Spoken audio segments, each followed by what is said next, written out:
And they got there with Nagi don't be playing. That I nigga tell you, he gotta be an air sign or something, goddamn. bro, I'm a fire sign. I'm a Leo. Oh, you a fire? I'm July 30th. I'm a Leo. I'm a Sag. You already know we flamed up then. You already know we connect. Yep. And I'm Aries, so we all fire. Oh, hell yeah. God dang, I gotta be like you, Winnie. Are we live right now? Woo.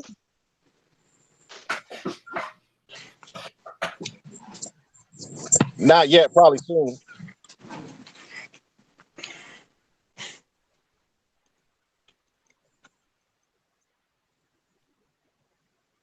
I see James. I see Carameo. I see you. They're going new. Yeah. Yeah, that was everybody, wasn't it? Was it? Yep. That was everybody. Think we got it.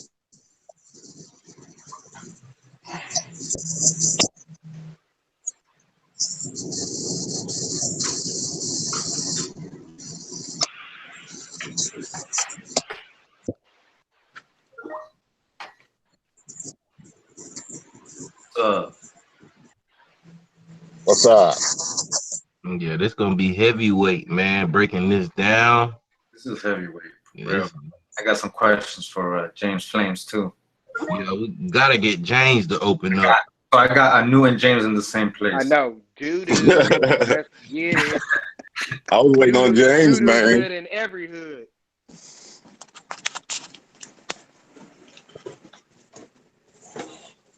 Man, I apologize, gentlemen. I just been doing a lot of traveling and stuff here lately, and I knew I couldn't hop on like I wanted to, but I was checking out y'all's videos, brothers. I appreciate what you were clearing up about the crops you were doing too, and you know when the feds try to come in and shut you down because individuals try to call you out on some stuff. So, man, y'all keep doing what y'all doing. Like I said, yeah, I get the chance to check out all the videos and stuff. If I'm at a conference, go to my hotel room and chill and catch up with y'all. But yeah, I've been following y'all. So although y'all haven't seen me on like this, I still been keeping abreast and sharing information with my people especially. So it's just everything you guys are doing is just confirmation and affirmation as to what's going on in this movement, and stop trying to the other side, I call them the other side, decides, hey, this is where we are, this is all we gonna be, and this is where we come from. And I'm saying, man, either we come from some stupid folks or somebody lying. Because I wouldn't be waiting on no coast of Africa waiting for ships to come to kidnap me. I yield the mic. Right. I can definitely dig that one.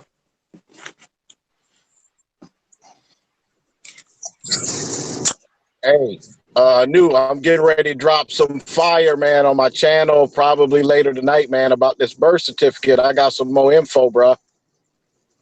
Hey, make it do what it do, man. Make it do what it do. By that time, I'll probably be fully awake. Y'all can hear me, y'all? Yes, sir. Right, so starting from anew, I want everybody to introduce themselves, and then we come back to me, and then I'll make the disclaimer into the incorrect statements that I made in the live stream last night, and then we can just pretty much open the mic up, and y'all can go from there. All right. So starting from anew, introduce yourself.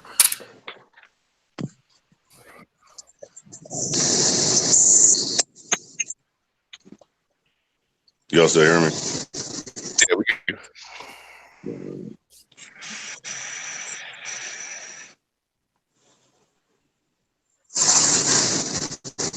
You're all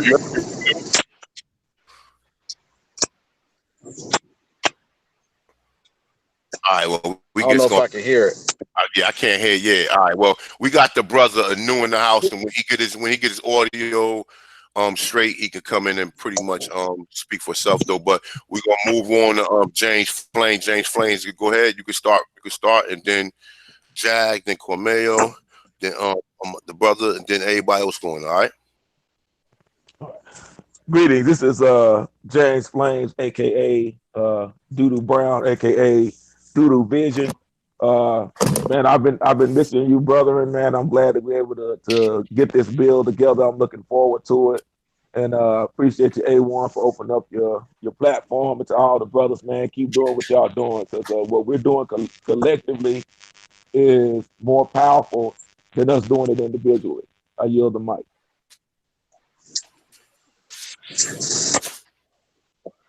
Yeah, this your man Jaguar. You already know, representing Iroquois Katabasu, also known anciently as the Seba people, thanks to James Flames. You know what I'm saying? We here just about to lay it down some of this history on how people can go into the history and some can't, man. We're gonna clear that up for y'all so that way everybody can get on the same page, everybody can have, you know, better dialogues and take it even further, man. So shout out to everybody on the panel, man. Shout out to you, A1.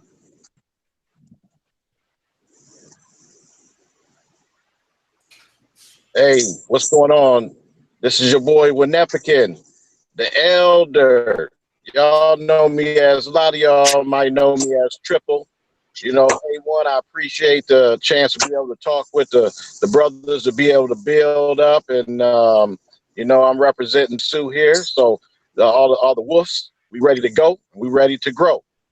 I yield the flow.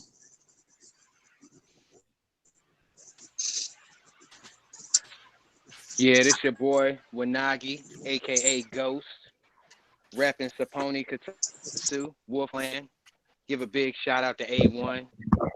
Everybody on the panel, everybody in the chat. Got love for everybody, and we want to help everybody out and just make sure they're able and have people out here that are willing to help them trace themselves back. But you guys, Hold up, man. You Ghost? Oh shit, Ghost, what's good, man? Happy. what's I mean, good? I'm glad that you. I ain't know you was fucking Ghost, man. You should have said something. Yeah, I Damn, had what's up, brother? to change it What's up, to man? Because Lakota name, so had to go back original with hey, it. man. Damn, bro. What's up, man? It's a pleasure meeting you, man. Finally, What's now I got to good, meet big Killer, bro? man. Killer white supremacy and cool, man. Bring your ass through, man. Put your well, send me an email and I'll put you through. And like I said, it was some sisters too that I actually told if they send me their email that I'll be happy to have them on the platform. But look, Oh yeah, man, cool. you know, yesterday I said that if you can trace your shit back further, I mean, if you could trace yourself back, I made some incorrect statements, however it go. And I said something about that people who, if you can go past 1700s, then you a trader. And I don't want that to be taken out of context. I kind of said that out of ignorance, and I apologize to anybody who can trace their lineages back or whatever. I really apologize from the bottom of my heart. I got some brothers on today, and I told y'all I wasn't coming back on today because I had to study for my test though. But this is important, and I wanted to pretty much clear this up or whatever. But like I say, I got the brothers on, and they just going to be pretty much talking on some of the history, man. And like I said, I really apologize humbly. I was definitely said that out of ignorance, and I don't want nothing to be taken out of context, and I don't want no one to be like I don't want no one to give up on chasing their family or finding out their connection to this land or seeing how far you can go back. So, you know, like I said, I definitely apologize for making that comment, man. And you know, so with that, whoever want to take the mic, I'm gonna mute my mic, and y'all can just go run amok, man. Cause I'm sitting back, I'm listening, so I'm learning. So today I'm gonna be learning. So Well, actually, can y'all hear me? Yes, sir. You good? Yeah, we can hear you, big bro. you good or no? You good or no? Go ahead. All right. Yeah, this is a new breed, and I definitely want to give a shout out to everybody and definitely say thanks to A1.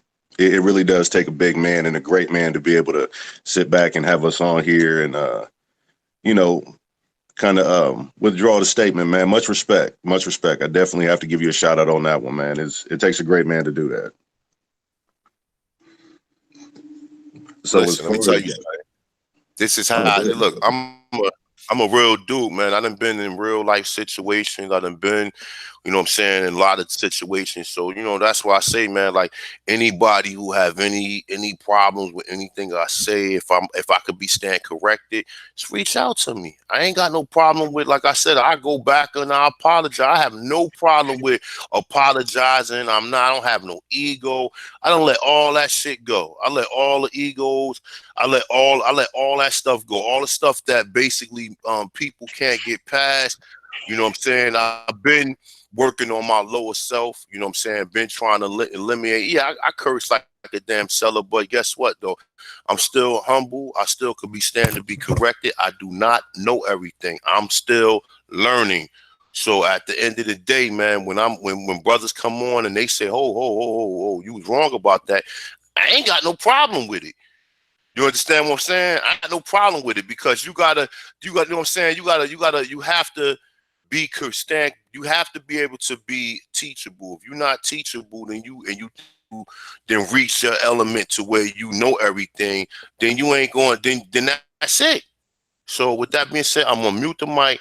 Y'all brothers can just build. Jaguar, I want you to narrate it for me while I'm sitting back, since you know what I'm saying, since you've been in conversation with the brothers or whatever. So you can narrate it for me, and I'm right here listening. All right. So shout out to all the viewers, shout out to everybody in the chat room.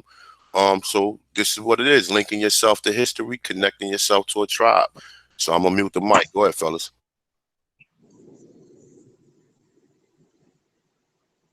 Hey, brother, new kind of break down the scenario coming from Fort Christ Anna and then moving, to the present. See, show the people what you got. Basically, the tribe started off, as far as the Catawba, the tribe started off in the 1100s. That's what has been known in the research and study from Ohio State University. They broke it down for us and let us know that we were back here in the 1100s. Then you ran into the Great Diaspora of the Great Sioux Nation, which happened in the Ohio Valley at right around 1200 AD. From there, the Diaspora led us into the range of South Carolina, Canada, the Ohio Valley, Michigan, the Virginias, the Carolinas, Kentucky, and the Tennessee area. Now, in tradition, it states that among the Rogue and Detroit rivers, that's where we were built in ancient times. We were called the Tutelo or the Tutero back then. That was before the first Wyandotte Council fires. Eventually, Giovanni de Verrazano, I believe that's his name. The first time he had heard of the word Sapani was in 1524, when he was making observation of the natives right down there on South Carolina. We did a lot of stuff back in 1676 with the Bacon Rebellion. Right about then, we were forced into Fort Christ Anna in 1714, originally starting in 1708. Those were the Sapani, the Catawba, the Waccamaw, and other Tutelo tribes. And then from 1714, we were forced out. Starting around 1730, we were pushed up further into North Carolina. Fort Christ Anna was right around the Granville area. A lot of the families took on, and certain tribal members started to drop off, of course, due to the fact they began to take on the name Black so they wouldn't be displaced. From 1714 to 1730, heading out of Fort Christ Anna, we went into Virginia. And in Virginia, you had a breakdown of some of the tribes who headed from Virginia to North Carolina into Tennessee. This was for the Virginia-West Virginia split. That's where you get some of the Melungeons. If you look at the Melungeons are actually people who are Catawba bred, and they also mix with some of the Algonquin nations whenever they went kind of in the holler to hide.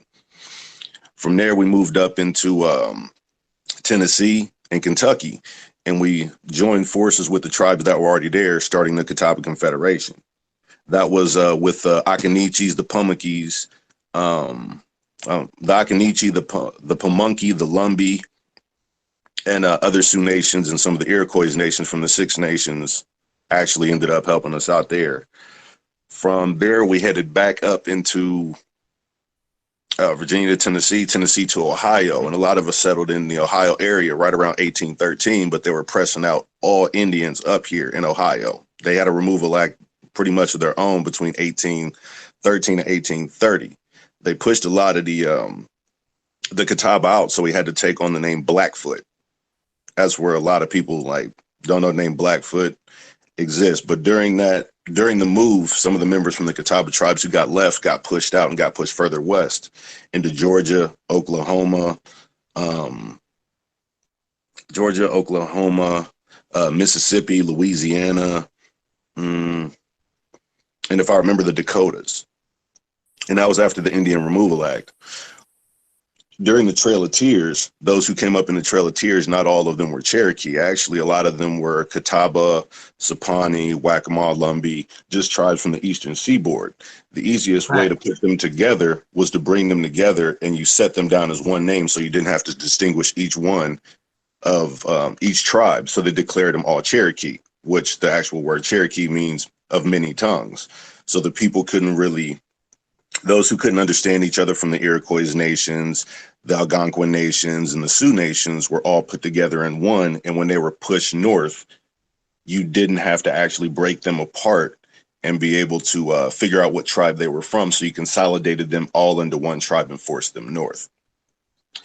In Fort Christiana, we took on certain surnames so we'd be able to recognize each other. For instance, the Harris name, the Harold's name, the Scott, Richardson. There were many surnames that were taken to help you identify, and a lot of the tribes did that. So when you were coming out, you took on an English name because not only you were forced to, but you took it on in order to be able to distinguish one tribal member from the next or one clan from the next. Each tribe had its own individual. Some had 5 clans, some had 6. Most of those were represented by different animals in that clan. For instance, the Catawba has the bear, the wolf, the deer, the sparrow, and the fox. So basically that's a breakdown of what happened with the Sioux, specifically the Catawba and the Sapani. Sorry for that ramble, but I yield the mic on that one. Bro, that shit was epic. Damn, that was it. So let me just ask you a question real quick before we move on. So these was copper color or people we refer to as Negroes, right? Or was they like because I know you mentioned the Melungeons and how the Melungeons mixed in with other tribes or whatever though. But most of these people today, the original tribes, are classified as black, right? Yeah, actually, the exact statement written down was the Indians were dark in color, not unlike that of Ethiopians. Their hair was thick, black, and very long, and they kept their hair tied back behind their heads in a ponytail. That's Verrazano. Yeah, Verrazano. Okay. I'm gonna drop it. We'll drop it in the chat. Catlin too. George Catlin said the same thing. Yeah, that's Verrazano. And they wore. So go ahead. Let's move on to the new one. I'm gonna mute my mic. Well, that was also the description Nathaniel Bacon gave during the Bacon Rebellion. But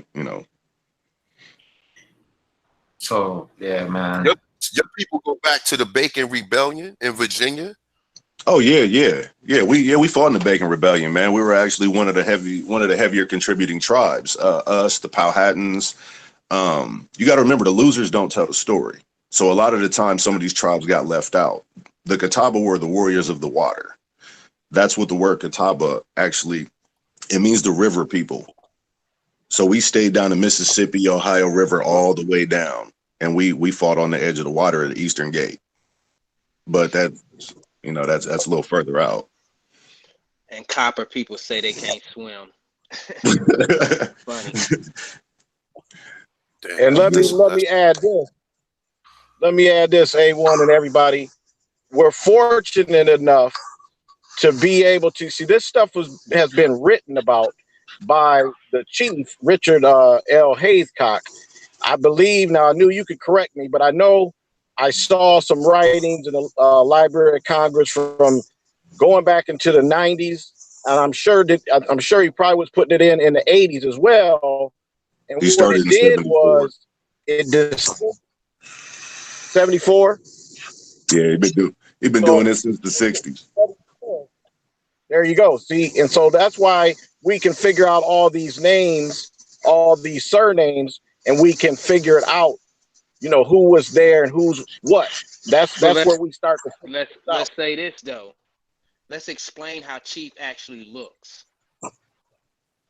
and Oh, how his Chief. wife looks. Yeah, Chief is a copper man. He's a copper color man with brown eyes. Same thing with his wife. His wife, copper color woman, wavy hair. Well, her hair's still black. His ain't. But yeah, Chief is about 82 years old this year. Just made 82 and still active in the tribe. So, And hold up, you know what? Let me ask you a question. Would you be willing to give me his contact information? Because I would definitely love to call him up, man. I'm doing this documentary and everything, man. The more the merrier, man. I would definitely love to get in contact with him to see if he'd be willing to give me an interview. Yeah, that ain't no problem. I can link you up with him. I can hook you up with Mr. Carr. He's the head of the Catawba Cars Run. That's another that's another tribe up this way. Good peoples. I can link you up with a couple tribes. We work with 11 different tribes up here, and about 90% copper colored, man. Just I'm gonna be honest with you. I need to get so if I get this first, so if I can get this first one out successful, then I got a couple of sequels coming up because y'all brothers, like I said, I have a list of different chiefs that I really want to contact, but I definitely have to reach out to the community because, like I said, I'm just one person, and I know a lot of brothers and sisters in the community. They have some insight. They also have a lot of intel where they can pretty much share. I'm gonna mute the mic. I'm gonna let the OG go ahead and take it. OG, go ahead. You pretty much know what you're asking, man. So you can go ahead and narrate it. I just come in if I have any questions or any concerns to address. I actually wanted, I don't know if James minds. James, can you explain, your history, your knowledge, your wisdom? And us here in the panel, we know it, but I would love for people to know, how you can go all the way back to, Guatemala and everything, and where you at right now and your history. You can explain that to everyone. Oh, yes, sir. I appreciate that, brothers. To all respect to all the brothers on the panel. I could trace myself back to the 1500s dealing with the Spanish. And what they would do is when the Spaniards would come and Christianize or baptize any of the Aborigines that were here, they would write them in the books. And so those books are actually still in the cathedrals and in these churches down in what we call Central America today. I still call it by its original name, the Yucatan, that whole area there. And so they would write down the actual name, the what we call a God-given name, and then they would give them their new Christian name in those books. I still have relatives that are down there. Some of them go by the surname of King, which we know that was just a title of dealing with those that were considered as royalty more than a last name. It's a title, but they still live in that land. A lot of them, and it's difficult because my Spanish is not very good, and their English is not very good. But the love we have for each other still communicate with one another. And because my people, which are Chata or mispronounced Choctaw, didn't look at currently what we have today as states or countries and dividing up, is we went along the Gulf. And because my people, which are from the Rabbit clan, which were the wise ones, or what they call the medicine men, pardon me, I got a little, the weather changed down here, so my throat. But the medicine men down that end, so we would go all along Alabama, Mississippi, Louisiana, Texas, up into Arkansas, all along up and down the Mississippi, back into the Yucatan and to the place that we call the West Indies. That's why it's a particular individual that when I told him who my people were, he doesn't say too much about me anymore because he knows that my people were actually giving herbs and medicines to the people in his homeland of Jamaica. So we go back from there and tracing, like I said, all along the Mississippi to the Red Stick people. If you know anything about the Red Stick Wars, which in Louisiana, Baton Rouge is named after those with the red stick because my people were the Red Stick Warriors. those that walked with the red stick, and the tradition has it that they would plant the stick in the ground, and whichever direction the stick fell, that's the direction that they went until the Great Spirit said, "This is your land. This is where you were here." And that happened, like I said, that's centuries ago, generations ago, that took place. So all along there, if you'll do research on the Red Stick Wars, those are my people as well. But you'll read about the Rabbit Clan, which is why the last treaty that was signed before the Trail of Tears is called the Treaty of the Dancing Rabbit. Those were my people. My great grandfather, who's probably now 7 times back, was actually assassinated because he was one of the chiefs, and he did not want to sign and did not want to leave the land, and so they killed him and replaced him with a mulatto or Melungeon to take his place. Yeah. And so my great grandmother, again 7 times back, she was one of the elders that sat there on the panel. Now the makeup of and I'm gonna go back and then I'm gonna yield the mic. The makeup of the Treaty of the Dancing Rabbit was, you had your chiefs that were there, and then you had what we call your elders. Now, when we think of most elders, we think of them being male, but the elders in our tradition, Aborigines, were the grandmothers, the great grandmothers, the women. And so my great grandmother was one of those elders that sat there, and she has passed down what took place. They took her and removed her into the land of Oklahoma.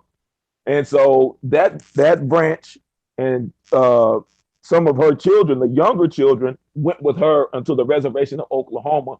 We were then removed and not classified as being what they call Indian, because they said that we were Black. And that's the battle that we're still having today because of the Dawes Rolls. They said, hey, you're Black, you're not Choctaw, so you have no claim to there. So we still have people that are still in Mississippi, still throughout Louisiana, down into Texas, where you call Hall Creek, and we'll talk about that a little bit later. And then those that are still down into Guatemala. And I posted some things in the other back chat showing that there's still a park in my family's honor going back to the Yucatan. So again, I can trace myself back to the early 1500s because they still have those records. Of course, they're written in Latin, but what we call Latin, but it's still Ladoni, still the same old language. The language isn't dead, so some of us can translate some of those things. But going all the way back to that far. Sorry if I rambled on, and I yield the mic. I appreciate you, John. Nah, brother, that was good, man. Yo, that was awesome. Excellent. Awesome. That was on point. Hey James, so you were, me and James sometimes in the back chats, we're like both passing information, and coincidentally, well, it's not coincidence, but we would pass the same information based on his perspective, right, his oral history and everything, and then what I'm reading in books, and it would match. It's matching. So he's able to verify through his history what I'm learning in these books, these ancient books, and it's all correlating. So that I think, that's why it's important to know, there's people that actually know what they're talking about. So you guys can see, this panel right here, there's a lot of white people right here, but, anybody can be here. If you want to really, it's about unity. We move as one. It's not about people coming to somebody's YouTube or we go to somebody's other's YouTube. We're showing that there's unity and there's realness. There's people that can trace back the heritage that far back. You know what I mean? But if I may, I wanted to share one other thing, because this time is actually coming up. Is I want us to realize that what we call Thanksgiving today is not the white man's holiday. The Aborigines, our people were already celebrating the fall harvest. That's right. Or the green corn festival, or the maize, or we call maize festival. So you see the games and all of that was played. The Europeans had no clue. That was our day. They took the name and gave it Thanksgiving, but it was our Thanksgiving, giving thanks because of the fall festival. So I want us to take that date back and to deal with those games and arts and crafts and activities. It was never the white man's holiday. It was always our holy day. So I wanted to put that out there because as we're getting close to that time. So don't take that time and say, well, that's the white man's day, and I'm not going to spend time with my family. But that's what we've always done. That's our day. So I wanted to say it. I wanted to get that out there. I yield the mic. That's 100% facts, you know, and it even goes deeper than that if you really understand. If you know, this is just what they call the Passover, Day of Atonement. You know, they just gave it other words, like you're saying. You know, this is Aboriginal traditions that were going on for thousands of years. So you know, that's straight up what he said is facts. Yeah, and up here in the north, man, it was always deemed the Feast of Intergathering. It was a day that, you know, tribes didn't war. You know, we didn't go to war. We didn't have anything. This was a great feast day and a great festival. The intergathering date was held after the fall harvest. It's a wonderful time. You know, don't neglect it. It is our holiday by whatever name they call it. That's right, man. And because I neglected it for the past couple of years, man. And if I didn't do the research that I did this year, and running into, you know, to brothers like y'all, man, I wouldn't even celebrate it. So y'all remember that, everybody, man. I know there's plenty of people that's aware of this situation who do not celebrate Thanksgiving. And we got something to celebrate it by. Y'all heard it from the maize, the corn, you know what I'm saying? Celebration of basically humility and humbleness, of peace, you know, gathering with your family, being connected, you know what I'm saying? Next year, we should all have a Thanksgiving together. We ain't got to put it on air, but hell, we can do it. You know what I'm saying? That's what it's about, man. Gotta remember what it was for and everything. You know, why did, you know, did the American Indians have these traditions? Did your ancestors do this? Why? You know, and a lot of the times you'll see it was at the end to give thanks to the Creator, the first fruits. They offered the first fruits just like the ancient Hebrews, and you gotta understand all that. And you know, you gotta get back to the spiritualism and giving thanks. You know, connect. You know, get back with the source. You know. Definitely. That's right. Yeah, the Feast of Intergathering and these holidays, you know, these I'm not gonna say holidays. I'll call them our holy days because that's what they were to us. Holy. They've been celebrated back into antiquity. You know, this is something that's going on since as far back as our oral history can go. I mean, just ancient ancestors always celebrated, and you know, varying on the location, just like James said, it's been here and it ain't going nowhere. So go ahead. I was just going to say, Carmel, is that the Feast of Intergathering, that's one of the things that I guess if someone is going to break it down to their family, you know, explain to them the correct terminology and what it really means to the, you know, to the family. And then that way, you know, people can understand exactly, you know, what it is that you're trying to convey.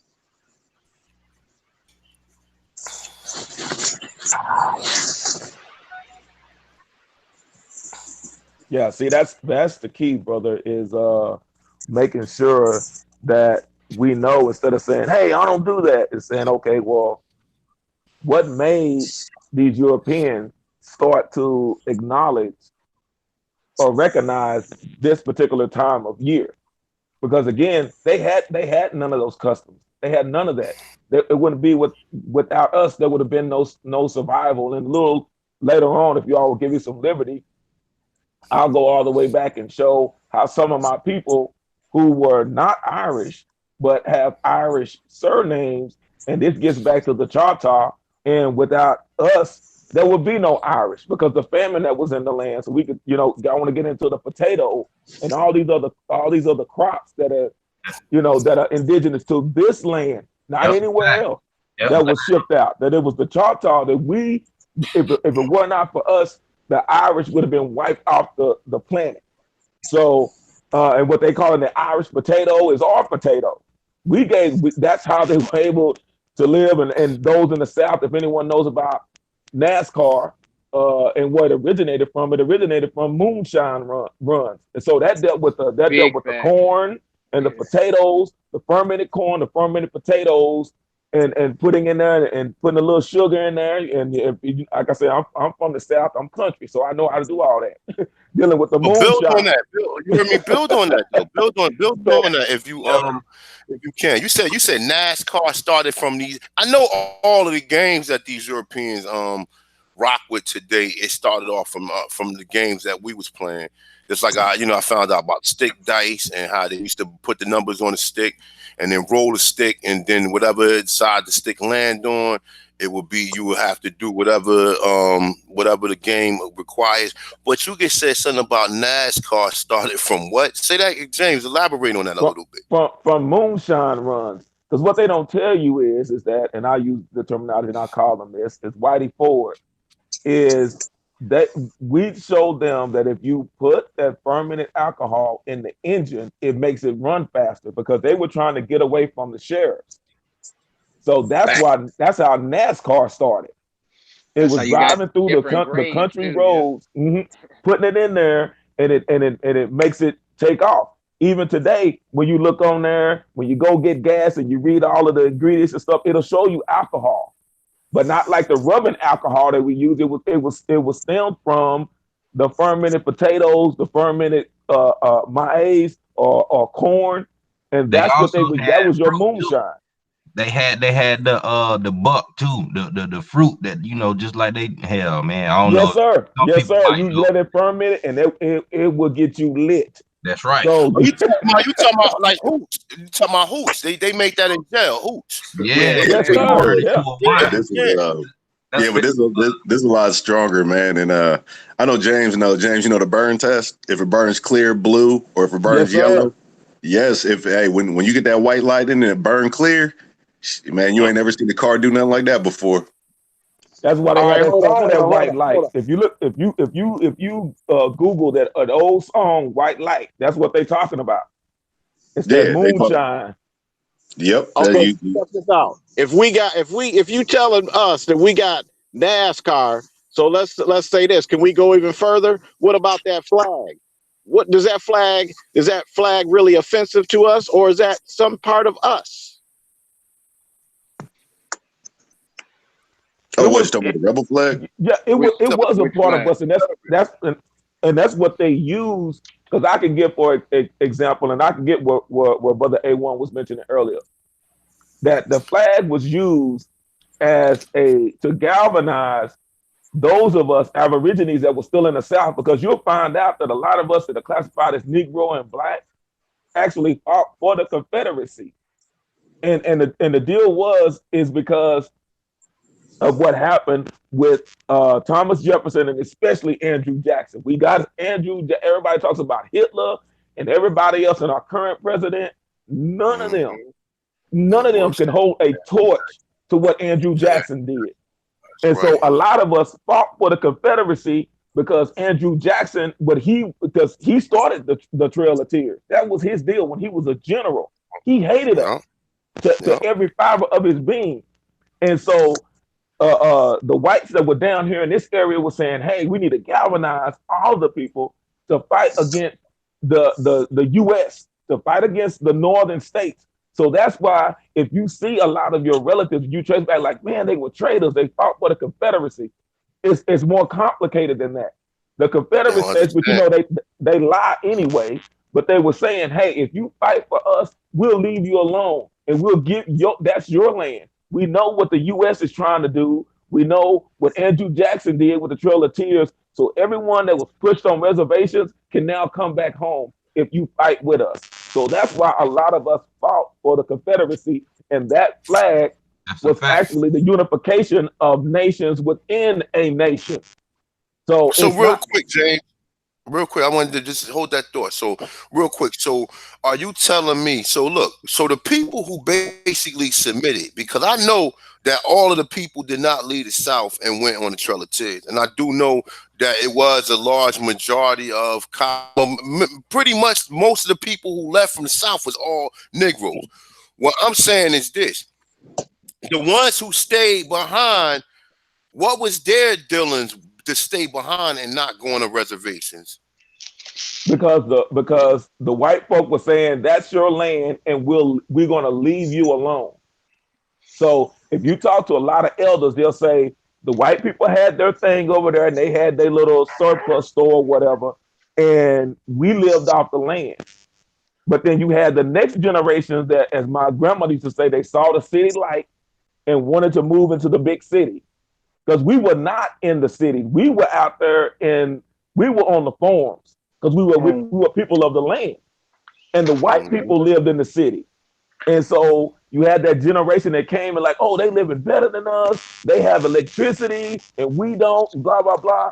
So then you had that generation that wanted to move into the city. But it was always, that's white people stay over there. We stay over here on our, and these were land, black, what we call, and I hate to use the word black, but so we're all in the same place. These were black landowners. Because like my people own acreage, not just like, oh, this is my house and a little bitty garden. It was acreage. So they had no reason to leave. There was no reason to leave because they're like, this is our land. This is where we're from. We've been here. Big fact. You can see it in the census. You can see it in the records. Most of the records that you'll find on ancestors, all of them own farms or was renting a farm. And it was plenty of acres and worth a lot. And you'll see that on most of all records past the 1900s, going into the 1800s, going into the 1700s. You might see some where they can't read and write, or you'll see a lot where it says they're white, then they're termed mulatto, then they're termed black. That's a good way to tell if you're Indian or not, or Aboriginal or not. You'll see white, 10 years later, you'll see mulatto, 10 years, somebody changed from white to black in 20 years. I'm still wondering this, but this is how they do paper genocide. Right, because white was a status saying that you were a landowner. Exactly. You were, and how they, and I wanted to touch on this. Where it started to shift, really, is you'll start to see, as you'll see a lot of us, especially in the 1880s, rather, after the Civil War, you'll see that we're labeled as sharecroppers. And what it was is you had a lot of white folks that came down here / carpetbaggers. You will read about those, and like I said, they came down here to so-called Reconstruction. And I know Brother A1, you touched on that earlier. They would put stakes in the ground, and they would put those stakes in the ground around our people's acreage, and they would say, "Oh, this is such and such county. This is now Johnson County." And so now the people of that land, now you're sharecroppers. That's how that came about. So now sharecropper just means you're sharing the crops. The people already own that land right before it came and did their stakes. And now you are quote unquote sharecropper and had no clue. Because at that time, remember, it was illegal for us to read their language. So it was what they were telling us. So that's how you would get all these Jackson County, Johnson County, Wise County, all these different counties. And you're like, how did they end up? And that's what Chief Warhorse was talking about. She was like, we were always a part of Florida. When did we come a part of Louisiana? You see? So that's how they did it. It's like, okay, now you're a part of this county in this state, and now and we never recognized that because ours were natural land barriers. If you had mountains, okay, that's where your property ended. If there was a creek or a river or a lake, that's where your property ended. There was no such thing as squaring off stuff like they did with these counties. I yield the mic. So let me ask you a question real quick, all right? So when Drew Ali was telling most of the, when we the black people who we consider to be Moors, which most of us understand that's a description.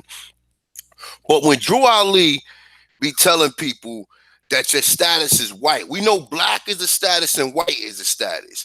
Why do people freak the fuck out and they don't understand? Because I've been knew that white means owner of the land. It don't mean a skin color. It's not a fucking. It's not a complexion. It's a status. That's right. Meaning that it means owner of the land. I've been, and then like I said, and when you have these bills, you learn that. But when you tell people that, they like, oh no, we black, but we don't understand what black is. Black.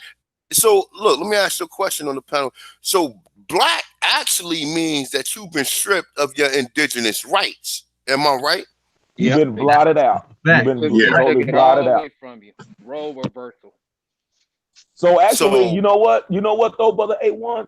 Those that fight you on that, they are black because their memories have been wiped out. They've been blotted Yeah. out. So they are black. Yeah. But you could see it though. If you could see that many people, I have more than 6 or 7 people in my records that do that. More. And I'm seeing more daily. If you start off at white to go to mulatto to black, it's a problem. Because they knew what you were when they first got here or seen you. It's no going back and forth. If they came here and you were Africans, you would be written down as African when they first started That's writing you right. down. Period. That's right. It's no other And then thing. it's no trace in Africans. They don't have no. And then remember that some people, when they start talking about, okay, these are Negroes from the Rice Coast, or these are Negroes from such and such, or X, they will let you know that. We have no records of none of that shit. That's why the video I made yesterday, I said all Black Americans are indigenous at this point in time. Because, like I said, you got to prove to me that they brought Africans here. And now, okay, you brought Africans here. Okay, cool. Now, these Africans didn't eventually assimilate into us? Peace and love, bro. Peace and love to the chat. Peace and love to the panel. What's up, everyone? What's up? Peace, my brother. Peace. What up? Y'all know I had to jump in as soon as he said Drew Ali, bro. Yeah. But said pretty much though, like but white is a status, and most people already know this, but you have people who don't clearly understand that, and they sit there and you know, and like even like I told a lot of people don't know Drew Ali was raised by Cherokees. They don't even know that. They sit back and like, you know, that's why a lot of people who are Aborigines, they kind of honor Drew Ali, because they kind of see what Drew Ali was trying to do. He was trying to give you your own stick without giving you a tribal asset. You understand what I'm saying? Because even if you're a 501c3, what do you think most of these Indian tribes are today? Like a 501c3. If you get a 501c3, let's say you call a state and you form a nonprofit organization, they ask you different questions, and then you can ask, and they be like, "Well, this is similar to an Indian tribe. This is the reason why you be tax exempt to a certain extent." But that's a whole nother thing. I just wanted to kind of just put the connection of white and what Brother James was talking about, though. But if anybody, I mean, if y'all want to go ahead, somebody else got some information, like as far as the history and connect yourself to a tribe, man, I love it. Let's just keep on rolling, yo. Shit is getting good. Let me add. Drew Ali wore 2 different types of hairdresses, right? What did he wear? Mm-hmm. He wore, and what else did he wear? Well, he wore a headdress. He wore a turban. He wore the fez. A turban with a feather. And he also, that's right. So what was he trying to convey? You know, I always wanted to ask that question: is what was he conveying? It's Go ahead, Corey. It's more as a matter of fact, bro, it's way deeper than just a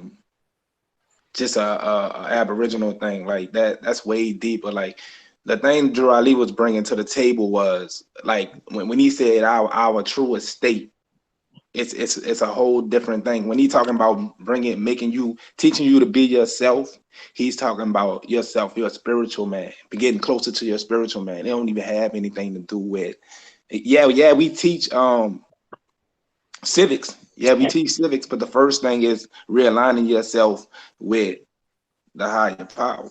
That's the main objective. That's the first thing you have to do. That's why we're having all these problems in the community right now. The first thing you got to do is clean yourself up and get a pure intent. You know what I'm saying? Get closer to your higher self.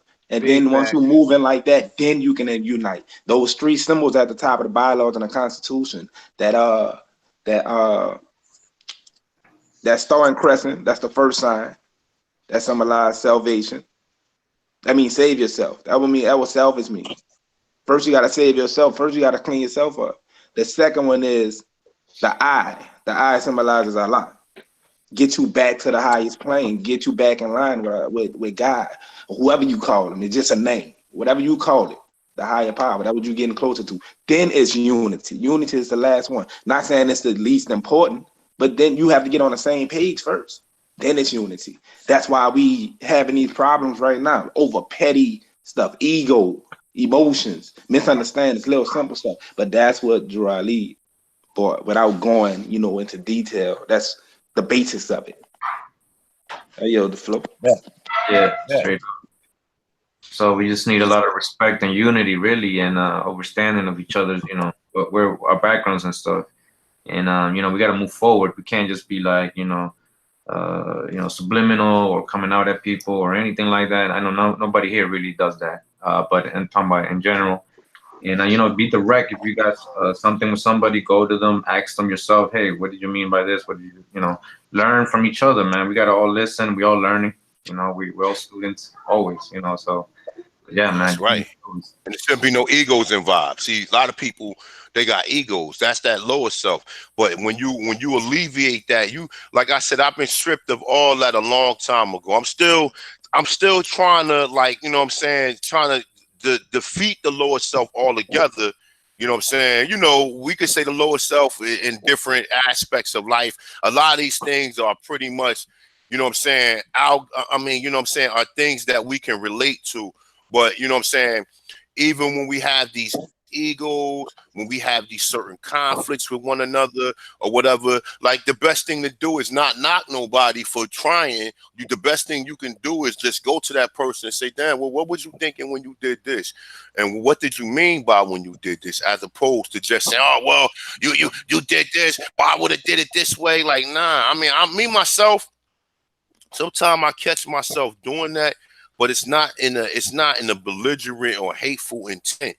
Like, I don't speak out on nobody about what their intention is unless I ask them and I know for myself. I'm not going to sit there and just say, oh, well, what the fuck was you doing when you did this? And I never had a conversation with you to ask you what was your mind state.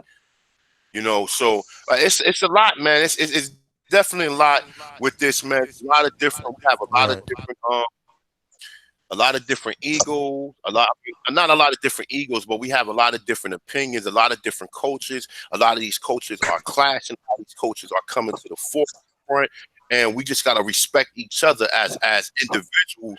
We bringing this shit to the forefront, and a lot of people don't like it. A lot of people don't like the fact that we knowing who we are, that we tapping into ancient times. You know what I'm saying? That's why we are being challenged so much. And you have certain individuals who don't want you to come out with this. Now, let me ask some of the brothers on here: is anybody on this panel registered to any tribe, or did you at least be aware that that you indigenous to this land? Yes, sir. Yes, sir. I'm registered to a tribe. Okay. I'm registered to a tribe too. Okay, so that's okay. So all right, so look, so everybody that's registered to a tribe, starting from the left, just elaborate on, like, have you seen anything that changed? Like, have you tried to take anything to the Supreme Court about your rights as being here on this land and how you should not be treated like people who not from this land? Actually, I'd probably be the one to jump on that one. Yeah, I've been with the tribe for 22 years now, and it's a hell of a fight, man. It's a hell of a fight going back and forth between state, and it's a fight. It really is. That's the best way I can explain it. Filling your paperwork, getting your stuff together. You have to get your tribal identity together. You have to, make sure all the members who are in your tribe, they are of the same bloodline. There's a lot of stuff involved into it. As far as, tribal adoption goes, like, I got a great grandfather. Don't be telling nobody, but he a Choctaw. But when he came up here, he was adopted by the Sapani, because his tribe didn't come up here with him. He was the only one. He was actually running from the South for murder. And when he got up here and he was adopted by the tribe. Later on, he got or whatever. But based off tribal adoption, those members of his family, they also came up here. When they came up here, they took on the name Catawba also. So you have to prove your lineage, and it's just a lot of paperwork. You also have to prove. Right now, we're currently having 3 different colleges do studies on the land, archaeological finds that prove that our tribe was actually up here, so we can claim the land. And we've been fighting for it since, I want to say, about 1989. So you got to think, man. Dude. Yeah, that's a 30-year fight, man, and we still fighting. 89. Damn, Yeah. 89. Wow. And you see, you see this real quick. You see what you got to go through to prove something to people who ain't supposed to be here. This ain't your land. So why are we proving anything to you? That's why, like, really, I like, you know what I'm saying? I build with the tribes and everything, but my ultimate thing is just to get recognition that it was people of color already here. You understand what I'm saying? Like I said, we had these bills all day long. I can learn, but my ultimate point is when we turn on CNN or we turn on BCC, or we turn on BBC, or we turn on one of these news, and they saying, well, would you realize that it was already so-called people who've been classified? This shit need to be on the fucking news, because they got articles claiming that Indians was classified as colored, okay, and colored and Negro. So this shit need to be taken further than just, oh, I gotta dig up this land and see if I can find rim. You know, that's wonderful, but as far as recognizing people who you stripped of their status, how are you going to fix this? Because a lot of people can't go back and find out what tribes they from. You understand what I'm saying? And I always speak from them people, because think about it, man. Think about it. You got people who work, like you said, you want one of the brothers up here said they work, they only get 3 hours of sleep. So think about it. You got brothers who work, who got to take care of family. You got to constantly give energy to get things from the system that's needed. That things that was supposed to automatically been yours had you been living in your indigenous way. But just like the brother James said, that a lot of people say, you know what, they saying the shining lights or whatever, and they said, I want to be and live in the city. And now look at us. Most of us living in the city, and the Europeans are living on the outskirts. You understand what I'm saying? Around us. Can I They read got us one stacked on please? top of each other. You know, but go ahead, bro. Oh, my apologies. Go ahead, brother. My apologies. Nah, brother, go ahead. You good? Well, actually, a lot of people don't know, and I mean a lot of people don't know, because they kind of stay under the veil and they don't really pronounce themselves. There are copper-colored, federally recognized tribes. I can name about 29 of them, but they don't advertise them out there because they're left alone. They want to be left alone, and they sit on their reservations, and that's what they do. They kind of stick to themselves, and you know, because up until this, I want to say just recently, if you came out and you were a person of color and you said you were Indian or you were Aboriginal, you pretty much got chastised. I mean, you got beat down for saying, you know, you were Indian or you come from Indian descent. So a lot of the people still are old ways, and once they got recognized, got their land and got their reservation, man, they don't come off. They really don't come off. Yeah, but I kind of felt that too. Yeah, but there are ways to link up with them. They're real good people, and they're real open to sharing history. It's just you have to show a thirst for knowledge, and just sitting down and listening. I'll matter of fact, I'll link you up with a couple of them, man, just so you can really sit down and talk to them, and you know, hey, maybe matter of fact, I'll send you an invite to come out to our powwow, dog. Yo, you got my email, bro, and like I said, when you drop the email, drop a number, man, so me and you can build on this, man. And that's everybody else that's on the platform too. That's on the panel. Like I said, y'all got my email. If you don't have it, I at the end I give it out. Email me. Drop your number, so we can get acquainted, so we can talk and build on this stuff, man. So we can get this stuff out, bro. Because like I said, man, yeah. I want to say this. I don't mean to cut you off. I want people to understand, just because you have people that are in tribes, or we're in tribes and have tribal ID and stuff like that, it doesn't make us any different than anybody else. Okay. We just can trace ourselves back. I don't get any benefits. I don't get taxed. I'm at work right now. I'm on the plantation. No. I'm just putting it out there for everybody though, so they know. But that's the order of the day. That's what we should be getting. Yeah, that's what we should be getting. Right. Because these people owe us reparation. Because understand this. If we asking for reparations for being Africans, what reparations are you that you are owed if you are on your own land and you was enslaved and kicked off? Now, it's one thing to be dragged from another country, but it's another thing to be in your own fucking land and to be classified as something from another fucking country. You understand what I'm saying? So we shouldn't even have to fuck. They got enough people over here to where they can keep this fucking system up on their own, and they need to cut us the fuck off and give us our fucking shit. So we won't have to fucking keep working. You understand what I'm saying? That's all I'm saying. Yeah, like they don't call you know white European you know descendants, you know, like German American or Scottish American, or you know they just call them American, right? So you know there's an agenda behind this. There's obvious agenda behind calling you African American, you know, all of a sudden. So you know you gotta really think about that. And you won't find African American on the census either. I haven't seen it. That's right. You on what's that's right. And you don't on no sense. You don't find Africa, period, bro. When you go back, when you don't find nothing that say African. Okay. I'll tell you like this. I found one African that was married to somebody in somebody's family, right? But it said African. It didn't say what part of Africa they were from. But why isn't everybody else listed as an African, a real African? This person was listed as a real African. Right. From Africa. So yeah. To be proven as an African, you're going to have to show what tribe and family names you connected to in Africa. Also, you can't just say you from Africa. That's right. That's right. And like I said, even think of it like this. The numbers of if there are cases to where there are so-called Africans that was there, I haven't found none, but there are cases to which this may have happened.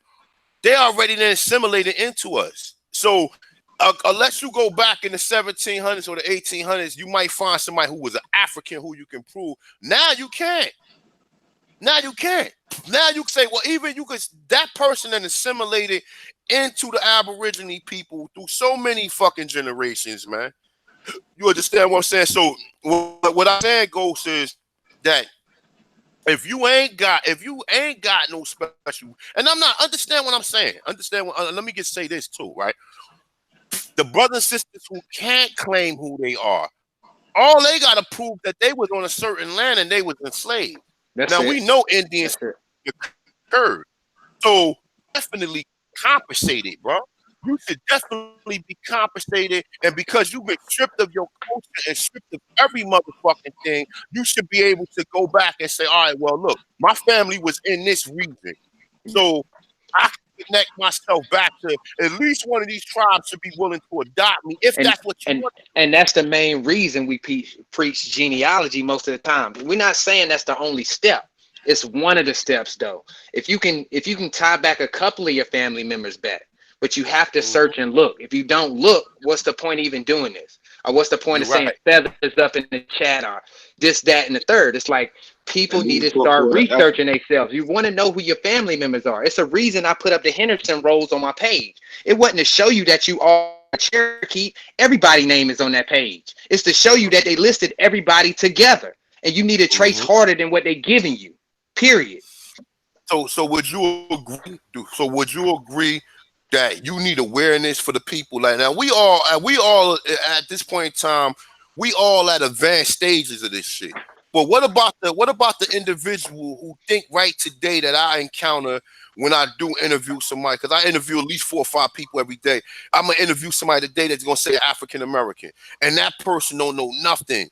Okay, and like I said, and even to the point to where I tell a person, all right, well, no, we've been doing. I've spoken to many people who did their genealogy, but they still think they African. A1. Yeah. This TMH, Thomas. Peace to the panel, peace to the chat. Peace, I can speak on that from the standpoint that I've only been involved and only have known of this nation, this movement, this indigenous movement, this conscious movement for less than 6 months. And for somebody on the outside looking in, what I mean by the outside looking in, I'm in corporate America. I own an accounting firm. I'm a business owner. So I can't be considered what you call part of the conscious community or part of the Aboriginal community. I'm straight up business layman. And what I found is that once I was able to trace my lineage back, getting with Anu, getting with Nagi, and everybody else that's part of Catawba Sioux Nation, and I was able to trace my lineage back and know who I was, it made it a lot easier for me to talk to those other laymen, because now I could tell them that my family is Catawba Sioux from that tribe in Caswell County, North Carolina. And what that did was that allowed them to want to start tracing their lineage back. Again, like what Nagi says, it's not about um, genealogy being the only way. It's one way. It's one step because we're going to need all the steps. And the thing that we need to understand and realize is that it's going to take a group and a collective. And you mentioned that there are a lot of people that don't have the ability to trace their lineage or they get roadblocks. For those that have been on any of the chats that we've been on, or you've seen us in the chats, giving email addresses to individuals that's willing to help. They're doing that without any charge, any charge to people. They're willing to help people. The problem is a lot of people don't really want to do it, or maybe don't want to find out, or they don't know where to start, or they just don't see it. So that's one of the reasons, another reason why we're preaching genealogy, because it is important, because at the end of the day, just like anybody else, A1, because of a massive amount of research and studies that you have, it's about numbers. It's about leverage. We start getting with all these tribes that need the help, that are stand to themselves, and start helping them, we'll be able to link them to people who need tribes. But as Anu has probably already mentioned, because I got on the call late, so forgive me, that these tribes are becoming extinct. So there are people that are out here that could be a part of a tribe that's labeled as extinct, and they could be the quote unquote last Mohican, if you know what I mean. So that's the reason why genealogy is important. It's not the But most you won't important. know unless you trace. You have to trace. Right. So that's the thing. Our goal is to help people find out who they are.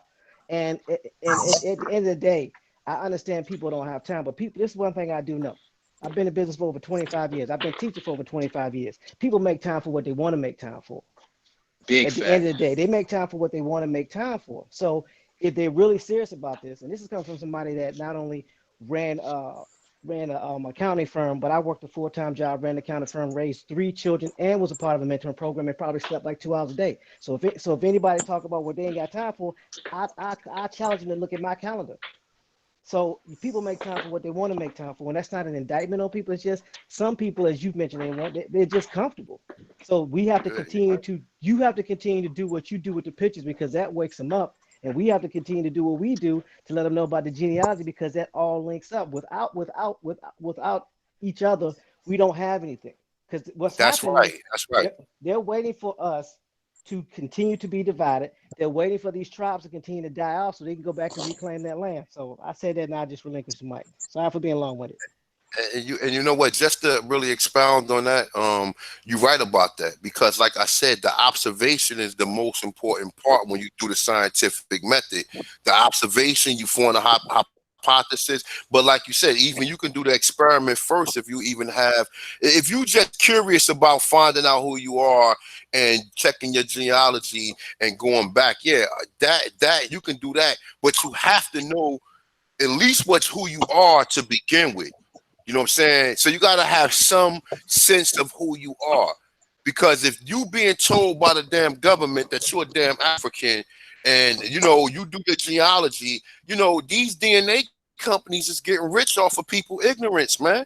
Because people is going to these places thinking that they could connect themselves back to some fucking tribe in Africa and fucking doing cartwheels once they find this shit out or whatever. You know what I'm saying? I did the 3andMe. I spent my money on that shit. I did my shit back in like 2012. Around 2012. You understand what I'm saying? And then, like I said, I ain't find no Indian DNA in it. And I'm like, yo, I was pissed off because I already know what my grandmother was saying. So I'm like, nah. I said, nah, it's impossible. Well, go ahead. But of course, the exportation of Indians started in 1495. They started shipping them out from South America, and then once they got here, they shipped out 592 Tuscarora warriors out. So where they went to, nobody knows. Of course, if they would have went to Africa, they would on the West Coast. So when they pulled the DNA strain, it wasn't a pure DNA strain. It might have been mixed at best. So the DNA would have led back to the people that they took from South America and the East Coast of North America. All these other illnesses that's hereditary to people, but they can change it by changing their diets and changing the way they live. So when I look at DNA, that's only going to tell you the different genetic makeups that we have similar to other people. You understand what I'm saying? That's the way I look at it. And that's the way that when I've been explained that through a scientist and through biology, that's the way I always looked at it. But we know that they did ship, if not thousands, hundreds of thousands of people from either the Caribbean, South America, as well as North America, to Africa, and to certain parts of Europe. So, yeah, it's correct on that. But I'm just saying, as far as genealogy, if you don't know, we run around here saying, oh, we Indian, we got Indian in us, or we got Indian in us. People don't even understand where we're going with this shit. They thinking that we saying that to look like these people who they given the classification of Indians. But no, they tell you in their own records that they classify people who was saying they was Indians, who was of a melanated complexion or might have had a bigger nose and big lips and looked at had Negro figures as colored and Negro. This is documentation.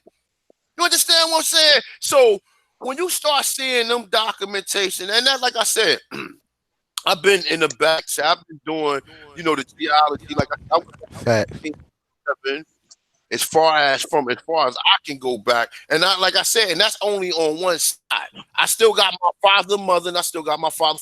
But I'm gonna have to go to the county that he was at in Georgia. I just haven't had time to get up through all that. I'm eventually going through that, but what I'm saying is that I was always under the assumption that when you start understanding, you start reading, you start seeing how they was enslaving people, that they was moving people around, that they was not allowing families to stay together, that they was not allowing you to stay with. That's how I was looking at it. You know what I'm saying? So, like I said, I definitely stand to be corrected, and I said that I probably out of ignorance or whatever, and I'm glad that these brothers definitely clarified me. I mean, you know what I'm saying? Definitely edified me on the situation that was going. I mean, go Bill, AP. Yeah. So man, it goes way back. There's a lot of history here, and that's the thing. And I was wondering if James in the back chat told me something about. I think he can trace it back to the Quiche Maya in Guatemala area, and I was letting him know how they found hieroglyphic. That's similar to Egyptian and everything, and that they actually, a lot of the glyphs, the Maya glyphs, resemble the Egyptian glyphs. And he actually told me that some of the Quiche elders can understand the Egyptian hieroglyphs. Can you emphasize on that? Yes, sir. They can read, because those that we call the Maya, which still gets back to the Shi or the Sibi people, or Shabi or Saba, same people, which means the seven. Which I will talk about that in another live stream or in the back chat. But the Maya, the Quiche Maya, they are the keepers of the calendar, which is why you will find that the Mayans have the most detailed calendar out of any of the ancient peoples on this planet, even currently. There are 20 different calendars, but they have these calendars, and what they are on there, what they call in Egypt, and I did a little clip and I didn't get to finish it because somebody flagged my channel. But when someone was talking about the pyramids and calling the writings on there as games, but the elders in Guatemala and in South America can also read what's on there. It's the name of the tribes and dates, because it was based upon, again, as above, so below. They are dates and dealing with how the energy based upon the sun, how different energy centers would take off. And so dealing with the movement of the sun, or right now, like I say, we've left the fifth sun going into the sixth sun, not saying that the sun is not the same, but what they see is as that calendar has ended. Yeah. That particular calendar has ended. And so these dates, because the people over here, the Aborigines that were here, helped them build the pyramids. And I know that's going to blow the socks off of some of those on 2300 Jackson Street. But the reason being is you will find them, you'll find the glyphs of them in the pyramids. You will also find the names, which is why you won't find any other curators over there. They can't tell you what those glyphs mean, but the elders over here can, because they are dates and the names of the people over here. That's why you will find them. You will find them over there. It will be called the Naga Maya. We know the Naga deals with the serpent people. With the serpent people were over here, And also, I don't want to spook anybody out because I don't want to get into a religion, but I want to say this: the Bible is a remix of what transpired on what they call the first Earth age. It's a remix. It's a remake. That's right. So there's some things in there, and you'll find out there's one passage in the Bible where it talks about the prophet Balaam. Well, Balaam means jaguar. Yeah. Go and like I said, the answers that you're trying to find, that people will say, stay away from this, stay away from that. I'm not telling you, to read the Bible from saying, oh, I need this connection. If some people need, that's why I say I don't back it with anybody. You can come in and say, look, I'm a Muslim. Cool, I can rock with you. Because at the end of the day, we still get back to it is what it is.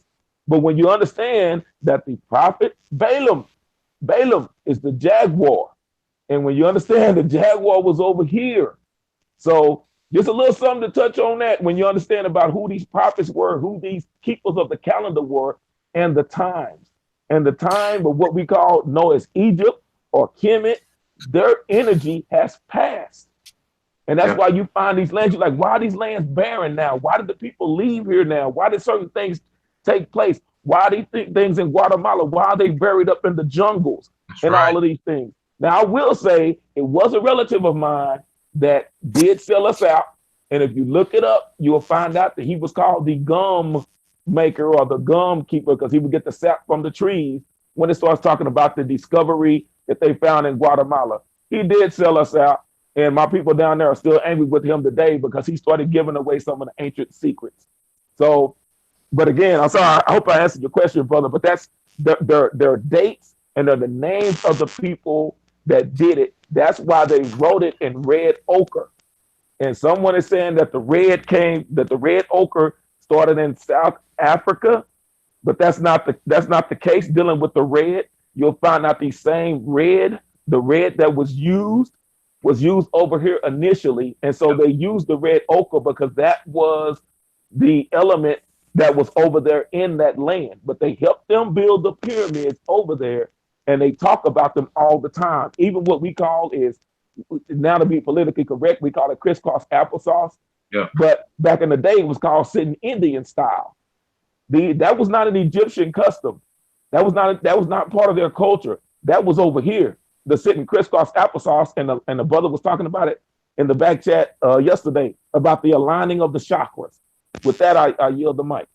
Yeah, that was beautiful, man. There's a lot of deep history that people need to, have a clear perspective of, so they can, understand certain things. I mean, when we look back at this region and the paintings and the walls, we know what we're talking about, and that's why, I mean, some of us show images, some just show info, just trying to correlate everything, so it helps break in the spell, because we got to go through an unlearning process, and it's beautiful that you have all this history right there. And I wanted to ask you, in all that history and all this tradition that you have, is there any of it in there that says that you are African? Because some would say, well, you're still talking about Africans who came here. You know what I mean? And no, listening in right now. None of it. Not one bit of it. Not one bit of it. As a matter of fact, my people are a branch of what you would call, what those in Kemet call Tahuti. I know you've done, Brother Carameo, you've done several series on that, on Tha, Tahuti, and all the rest of that. But that's over here where you get Teotihuacan. Yep. So the Rabbit clan is a branch from them. So we are of that original 7 that I talk about, the Sabi, the Sheba, the Saba. And when we start looking at the 7, we'll start finding out who these people actually were and who they are. Never once. It shows in our tradition that we were here and we went over there and then came back over here. But I'm not saying all of us. I'm saying some of us went over there because we assisted them with the pyramids. The pyramids went in this order: the Americas, Egypt, China. That was the order. So that's why you start to see some of the people coming back over here. You say, oh, well, they look like they're from Asia. Yeah, well, they were, because again, you can't goose yourself and make children. You have to, intermingle and have relations with those in the land. So they came over. When they came back over here, which is why you will see the Z or the She or the Yi dynasty that they talk about when they say we're going back home. They wasn't coming over here to a new land. They were coming back home. Talking about Mansa Musa. Yeah, and talking about those that you found in what they call the She clan, the Yeah. XI clan. Right. They'll tell you that they were coming over here with So their relatives. They were from here. yeah. So in the book Annals of Kentucky, I passed it to some of you in here in the panel. Actually, the author actually correlates that the Olmec came from Asia, migrated over instead of Africa, and you can see a lot of the Asian influence in their culture and their building. You'll see a lot of like Buddhist representations, dragons, all that is there in the Olmec. You can see it. So, but like you're saying, we can't see it like that was first over there. This is the origin. So yeah, like you said, they had to make their way back. Even in their legends, even when these authors are writing this, they'll say, but originally this is where they were from. So they had to come back, just like what you just said. So that's the perspective. And it's But just like Dr. Ali Muhammad said, we got the wrong orientation for the migration. Because when you go into the pyramid text, which is one of the oldest books and deals with how they was constructed and who constructed them, it talks about a Kente Amentu. A Kente Amentu reference the people who gave them this information as Amashi. As you see that James Flame brought up the original people of what we call Mayans or Inca and southern antiquities, they called them people the Shi. And this was a term that's not labeled or created over there in Egypt. It was only regurgitated. So when you hear them people give reference to Amashi, they're talking directly about the people of the Western Hemisphere. I wanted to say this. And in those books, and I didn't mean to cut you off, James. In those books, right? What do they say? What do they say about your man Mansa Musa? What do they say about his father? His father left and was never seen, right? After that. Now, what I'm trying to figure out is a direct correlation between when you talk about Mansa Musa with now Montezuma. To me, it sounds so much, there's similarities to it. The gold and all the other, all the wealthiest person. What do you think? Do you think that's another hijack and that we can start to prove this? El Dorado, I believe so too. I believe that real before somebody elaborate on it, I definitely believe that because understand this, right? If the Europeans already knew about Mansa Musa, they would have made their way to Africa from the start. They wouldn't have came here. Don't give me that story about Columbus came here.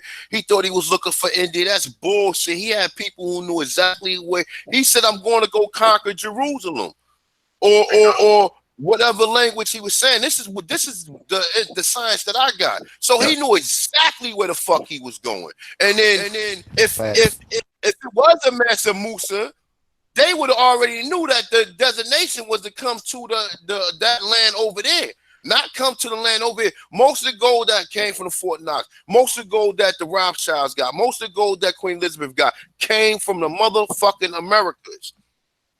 Facts. Didn't they have Pablo Hebrew and translators too when they came? Yeah, exactly. Yeah, Speaking. Exactly. Yes, they had Hebrew interpreters, and but they telling you that these was Moors. No, Moors is a description for they saying that these motherfuckers are Negro, and then they even go as far as saying they was African when they wasn't even using that term.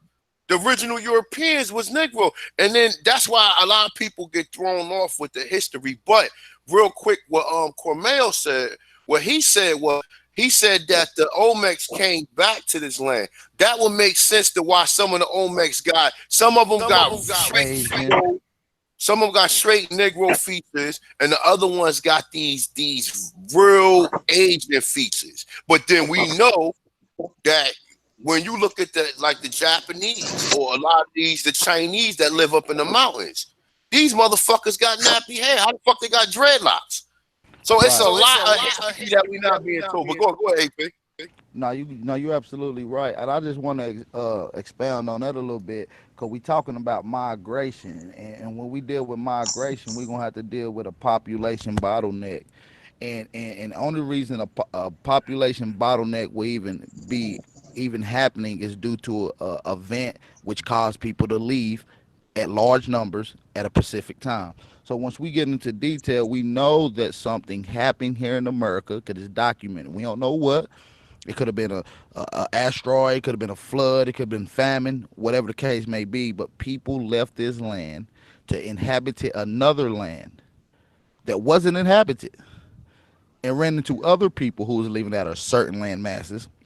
And that's when you get these certain phenotypes like OMAC, looking like Asian or looking more Negro because of the mixture and amalgamating. We met these people in a certain Pacific landmass in Africa. And this is dealing with a genetic bottleneck. That's why you see high diversities on western shores of Africa. It's just really that simple. So when they start doing DNA testing of the people of western shores of Africa, it's going to have similarities because we're looking at some of the earliest migrants that left out of America to inhabit Africa. I wanted to address someone in the chat that says that I'm tripping. Yeah. Let me do this for you. It gets back again. When these people were traveling, they were eating something. So I want the brother in the chat that says that I'm tripping. How did corn get over to Asia, but didn't make it to Whitey Ford yet? So when the people traveled, they had to eat. They didn't just, it wasn't like they took a plane or they were on the Love Boat and ended up over there. So they had to eat on the way over there, and then they had to eat while they were there.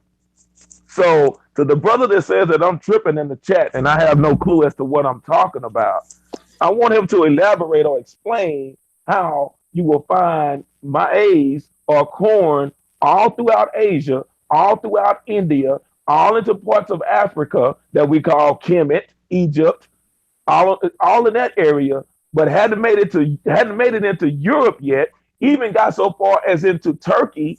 How did all of that happen? And again, this was way before most Europeans even knew that the Americas existed. Yeah. So the brother that says that I'm tripping, I can show you, like, again, it's following the breadcrumbs, following the timeline, following the pattern. So if I'm tripping or I'm not making sense, please bring clarity, brother, because that's what I'm here for.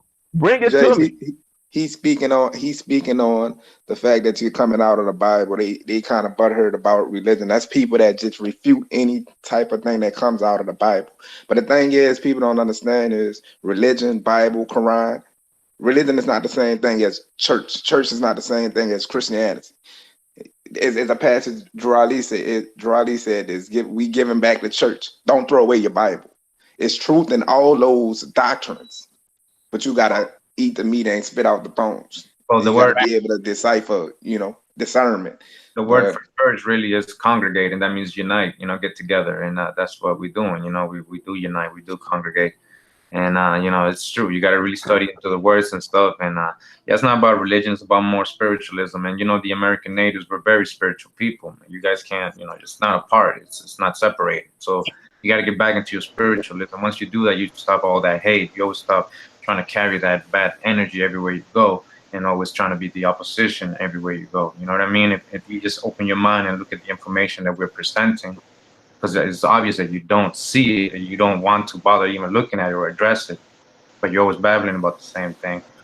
So we know, James. So James, we know. Don't worry about it, man.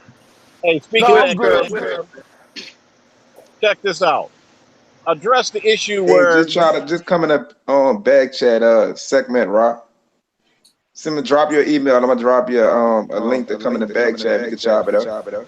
Fact. People don't understand this. Leave them out, man. All originals, all Indians or Aboriginal, whatever you want to call yourself, everybody has a creation story. How do you not have a creation story if you don't believe in them? Well, that actually is a wonderful question.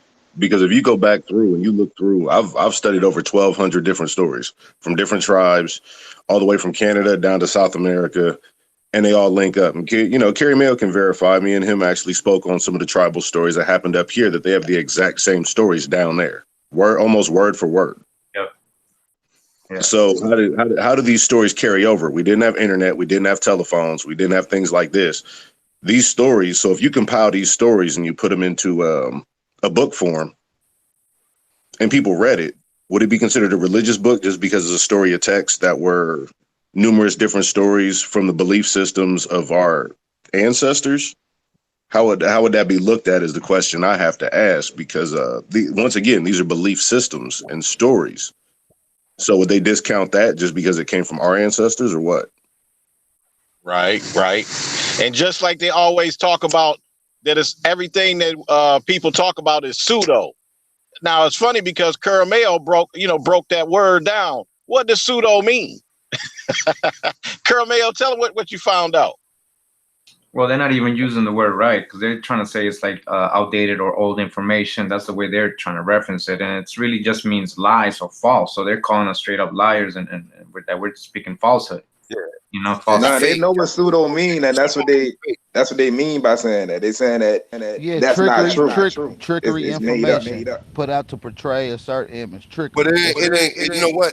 It means fake. It means actually like in so-called scholarly or when they use it like in these so-called universities and institutions, it means fake. That's what it means. It means fake. Oh, that's fake. Right. Pseudo is fake. That's the Pseudo is point. fake. So that's what. So, but like you said when you addressed it, Mayo, you right about that. Now, and that all this shit we saying is fucking fake. Like you gotta be kidding because it's fake because your ass is outdated with this Dr. Ben and this John Henry Clark and the Sheikh Abdul Diop and all of these Mercer, all these people who created this whole Pan African Garveyism and all this other stuff that we are sitting up here smashing. They don't want to hear that the Americas is older. And like I said, They get hurt. with They take it personal. They get hurt. That's all it is. everything we Personal said. feelings. Well, actually, Just like to the brother. elaborate off of what brother A1 was saying when Columbus knew he was looking for Jerusalem. Hey, Carrie Mayo, what does Indio mean? Well, in Spanish it means in God or people of God. So it's like in Dios. That's another explanation of what that they're trying to say, what the word came from. But So But he knew Mexico where he was City coming. isn't Mexico City. Can that be interpreted as the Jerusalem, the way it's built? Mexico means city of Moses. So the Meshech, the Messi was their leader. Right. Led them to their promised land, which was in Utah. That's Meshi, that's Moshe, that's Moses. We found it in the Ohio mounds. They found all this stuff, but yet people still want to argue with you. This is written in the Smithsonian record. Back Right. Right. And Egypt tried to do their best they could to preserve where they got the information from. It was only when certain leaders came in to try to eradicate the information of people that wasn't of their same origin. You see what I'm saying? But they can't hide when you start looking at the mythology deities in Egypt. You got to look at the zoology and the symbolism and the origin of the symbolism, and it all gonna take you right back to the America.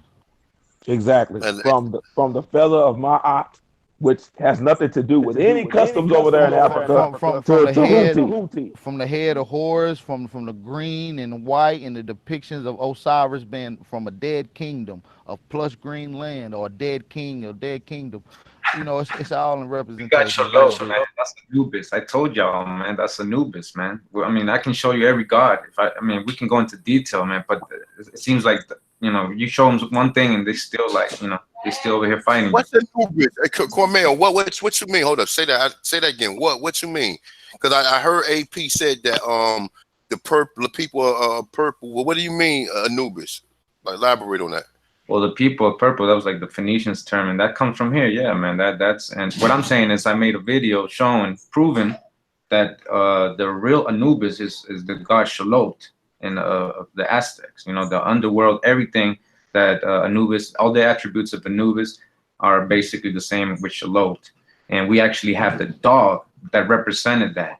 And the dog goes back to 7,000, 8,000 years, And the Mayas had it, the Incas had it, and this dog, same thing, was buried with the pharaoh, with the kings, the caciques. They led them in the underworld, just like Anubis. It's all right here. Over there is just a duplicate. They're just retelling stories. Right, and you can look at the ancient symbolism, like even from the dog, and even if you go to any other pyramids that's dealing with vibration of the underworld, like we can go to the Pyramid of the Sun in Mexico. better known as the feathery serpent. And then you go right across to Mexico, you got a pyramid called the Dragon Pyramid. And it's funny because the feathery serpent and the jaguar is one and the same. But not only that, the construction of the building is the same. And just to take it a step farther, the symbolism of Mercury being at the bottom of every one of those temples symbolize vibration. You see what I'm saying? And that's implemented over here in America as well. Yeah, I mean, bottom line is like the brother saying on the chat, you know, the falcon and right there and Peru and everything. I mean, we have you can really do research without holding on to things, because if you're still holding on to things, you're never really going to open your mind to sign, because I mean, you're doing it for a personal thing. You're not even going with info. It's obvious to us here that you're not going with the info. Empty your So cup. quick question, y'all. Right. So look.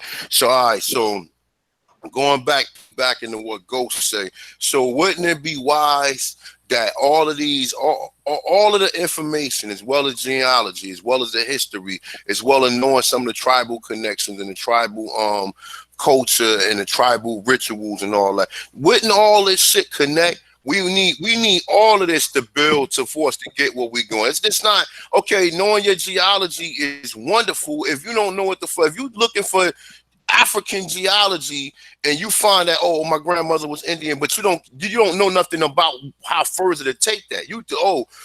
Okay, she's an Indian, but you don't think that your whole family did come from that line. You understand? You still looking for the African line. You say, oh no, I know I'm African, I'm gonna find it or whatever. You have to know the history to go along with it. You know what I'm saying? You have to know the history. If they tell you. James said it, man. Follow corn and you'll see the true old world, man. And that's, I'll tell you. That's why I said if you don't study, agriculture, because it still gets back to culture, they had to eat and the foods. But I'm gonna drop this bombshell for those that are still trying to be West African booty scratchers. West Africa was a barren land, and the Europeans would send those that rebelled, their traitors, and everybody else, they're prisoners of war, over into West Africa. Now, my question is for those that are hung up on DNA, why is it that any West Africans aren't showing their DNA tracing back to the Americas? When we already know that they are speaking Vai over in West Africa, which is the language of the Cherokee. They sent Cherokee over there. So how do you have West Africans speaking the language of Vai? How did the language get over there? They took the people over there. Yeah, and they connect the same thing when you see people in Brazil.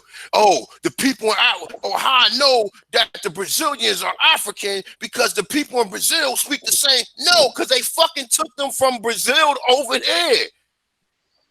Reverse. And the documents of the description, and I'm gonna hurt somebody's feelings, but somebody that keeps coming on and trying to say that Aborigines are blocking his channel. Dude, nobody's blocking your channel. But here's the description of what they said for those that were the Taino and the Arawak that were in the land that's known as Jamaica today. They said they were short in stature, and their noses, and with their mouths and their big lips. And guess where they sent them to? They sent them to the Carolinas, known as the Gullah. Yo, Gullah Geechee, you are from Jamaica, which were your Taino, your Arawak, and the rest of your Caribbean that were over there. And I have the documents showing from the Spanish who they are. Remember this too, right?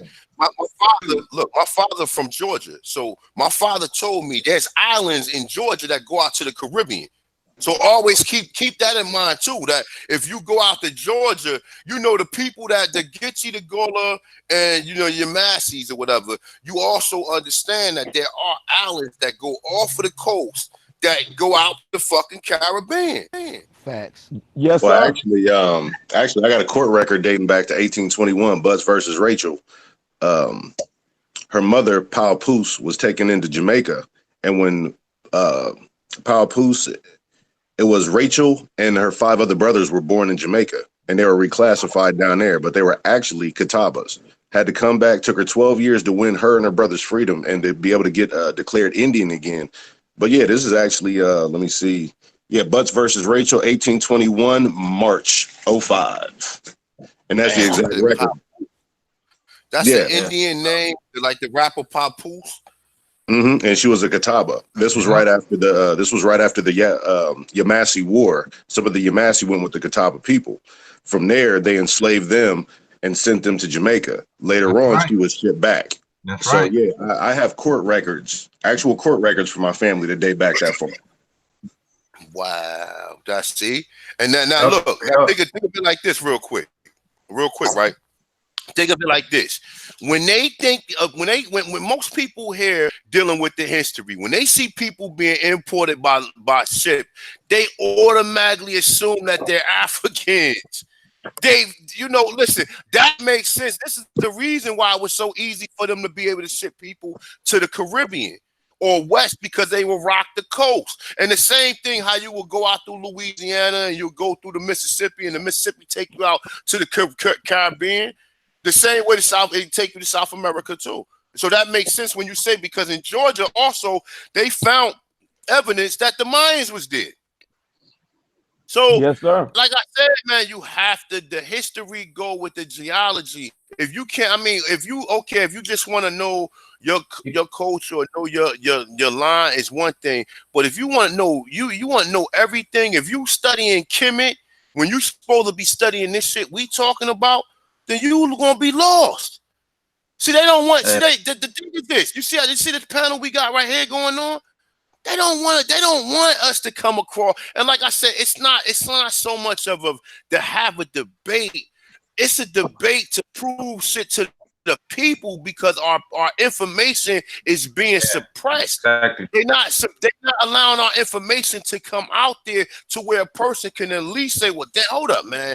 So you telling me this is what happened? Because like I said, if we was able to present this shit amongst people who think they African, I'm quite sure people will be taking that shit off. They be taking that dashikis off. Like, man, y'all niggas been lying all this time. Like, people will be mad because we got irrefutable evidence. We have irrefutable evidence, and that's where I come from. It ain't so much, okay, I need to know my ancestry. That's wonderful. But what made me even get this far down the line was the, observation that, and even that my grandmother's been telling us that we was Cherokee. Since I was 10 years old. But I never paid no attention. When I got old enough, I was looking at X-Clan and all these rappers wearing African. They was wearing African medallion and all this, that, and third. Then I got into Kemet. I didn't even pay the Americans no fucking mind, because I was looking at these Mongoloids like, them ain't my ancestors. Even though I got people in my family who clearly telling us who we was. But until I started recognizing it too, and like I said, man, I know a lot of people don't rock with the MSTA, but shout out to the Moors that kind of liberated me to where I got to the point that where I started doing my own fucking research. Because like I said, I read Drew Ali said, you motherfuckers are home, and the European is 3,000 miles from home. He's going to need to take some water to get there. I was like, what the fuck you mean by that? I was blown away. I'm like, ho. What do you mean we at home? What do you mean? And that what led my thirst, because no one was giving me an indefinitive like explanation. They still were saying, well, Africans came here, and they wasn't giving us none of this shit. But like I said, my own studies is what led me to find some of these pyramids over here. Well, these pyramids over here are older than the pyramids in Egypt. And then we started studying this encyclopedia, and we started saying, hold up, this originated here? So this all of the stuff that they're telling you originated over there originated here. So with that, I yield the mic. Hey man, it's beautiful testimony. Beautiful testimony, man. We all had a journey, to get here, and we all took different roads, but we're here, and I definitely, you're right, man.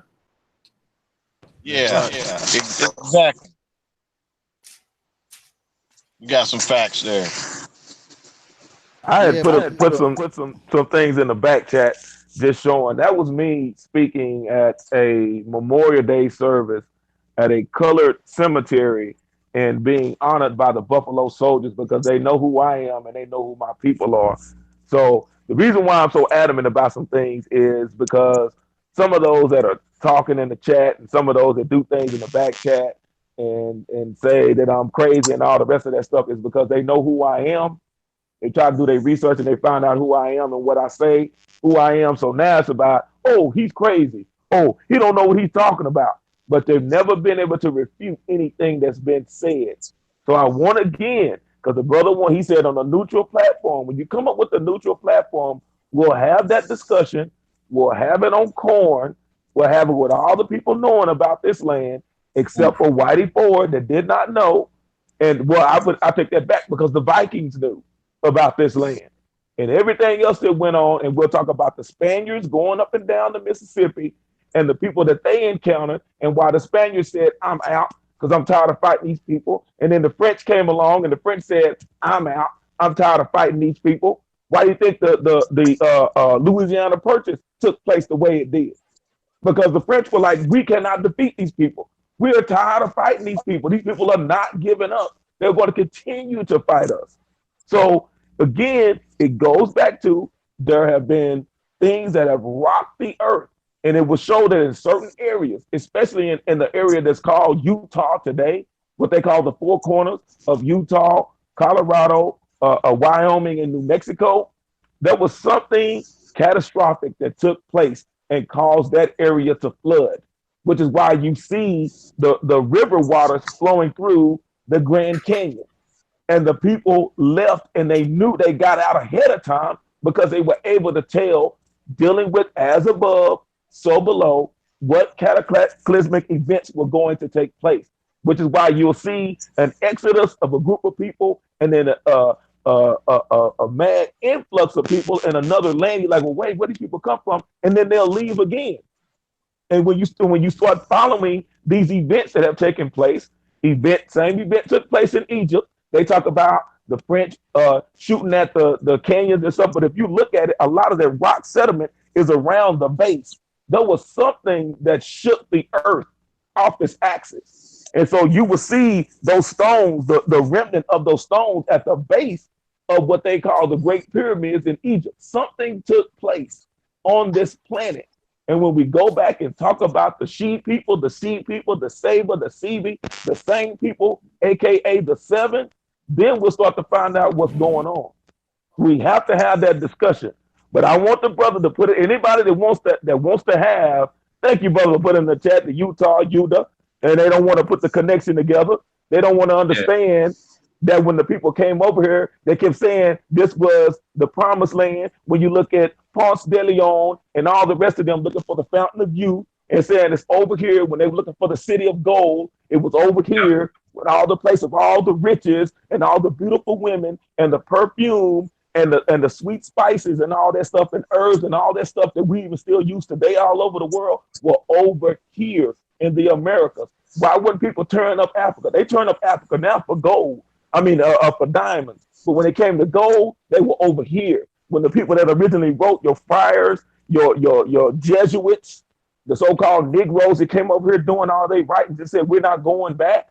When you have Cortez's people that tore up their ships and said, we're not going back because we love it over here. And the women are so beautiful over here and so lovely. And they smell so good because over there, they didn't take baths. They didn't know anything about perfumes. It was over here. And how they talk to you, they write about how beautiful the women were over here. But we can't have those discussions and talk about the truth because we got people who say, oh man, oh, you pseudo. Oh, I don't know what you're talking about. But it still all leads back to over here. I yield the mic. Yeah, man, beautiful. Hey, Beautiful, man. If I'm 52 years old, why is it that I can't, all the research that I'm doing and a lot of the brothers that's doing this research, why is it not clear that I can find my root Africa? It should be very clear and easy because that's the way the system wants it to be, right? But however, you're not finding that connection. You're not finding what you're finding is you're connected to here. You see what I'm saying? So people have to start to correlate. Why is it so difficult to find roots in Africa? And the reason why is because there's a lie.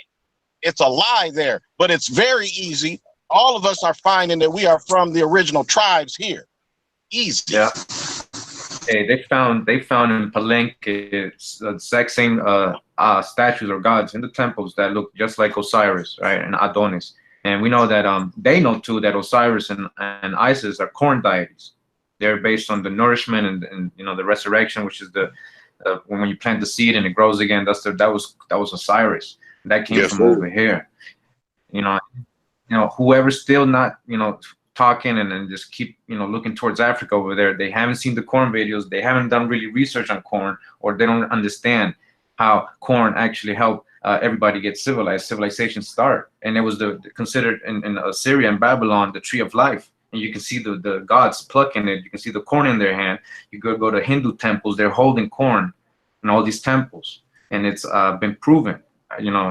The best botanists and everything from all the universities have gone to these temples, and they've said, yeah, that is corn. That is corn. That's not an acorn. That's not a third eye. All that bullshit they say. It's corn. If you follow corn, you'll see it leads back to here. Agriculture, fertile land. We have the fertile land. There's 600 crops in Africa. There's 640 that come and originate in America, like James was saying.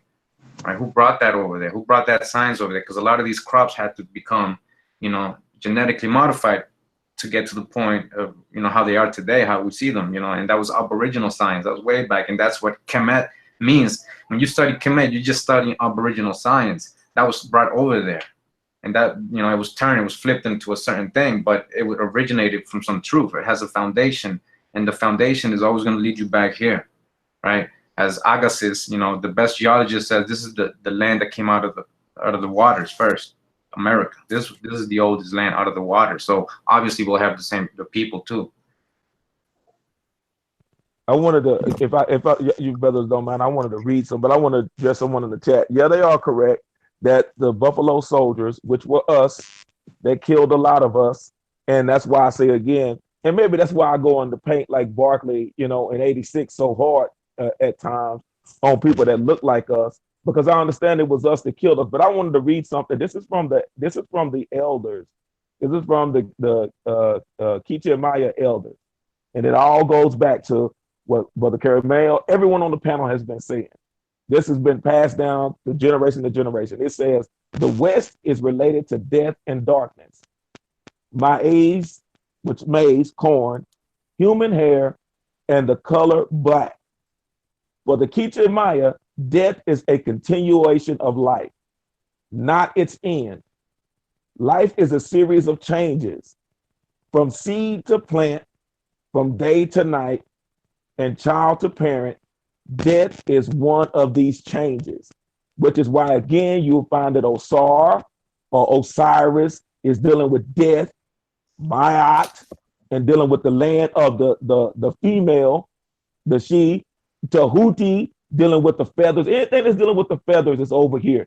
But that's what they were saying. That's why, again, I go back to, and people say that I'm crazy, when Hatshepsut was talking to the Queen Iti, and we'll find out that Iti traces you back to Haiti. Queen Iti, when she said, we thought you were dead. We thought that your people were dead. So I yield the mic on that, because that's probably for another live stream. I can go deeper on that. I yield the mic. Well, actually, Kerry Mail, you could probably get deeper into the depictions of the hieroglyphs in Egypt that actually they're Thoth. It's just that simple. And where did he originate from? Yep. I mean, if you know the history, if you go into the whole Emerald Tablets or the Kemetic science, you'll see it leads to certain energies and vibrations, which is Thoth, or he was a god. He put himself as a god, but he was also the Jehuti. We know him with different names. He has a lot of epithets throughout history. But when these like Ignatius Donnelly says about in Atlantis, that these Atlantean gods are the ones that you see in Greek, Rome, Egypt. They're just different names, same people, different energies, different epithets, and they always had a counter, like a female counterpart. But it was always one person, really, and that was all symbolic. So it's really mostly about the body they were teaching in that Kemetic science. But again, that comes back to here. And yeah, you can see Thoth all over. Thoth says he's Atlantean. When you go into the manuscripts, the Egyptian manuscripts, all of them, they'll tell you that Thoth came from a distant western land where there was volcanoes. And he lived in a city, in a lake, surrounded by 2 volcanoes. you can find that exact same, you know, city. If you really look into it, the description, that's, I mean, if you go to Tenochtitlan, it was built in a lake, and there is 2 mythical volcanoes that are, you know, overlook the Valley of Mexico where it is. So, I mean, you know, there's no volcanoes in Egypt. And Herodotus also told us that the ancestors of the Egyptians came from a distant Western land, the original people of the earth. And so you got to start correlating everything. You got to let go. You got to really let go. If you're really about knowledge, you know, it's okay, man. It's okay. We didn't all, you know, even though we have, you know, a lot of people have, you know, have a hard time, you know, they have PhDs, they've been in universities, they've gone through a lot of teachings, you know, they go through a lot of difficulty letting go of certain things. And you know, we've all been there. I've been there, you know. But the thing is, you got to go with the inference. You got to choose up with the creator. You got to go with the flow, and that's what we call surfing the wave, and tune into the frequency, the real frequency, and that's Hawa, and you know, called by many names here, Jehovah, or you know, but whatever. And you know, you got to really tune in. You got to really tune in and let go of things. You know, stop holding things in personally. And yeah, this was a great build, man. Thanks for having me.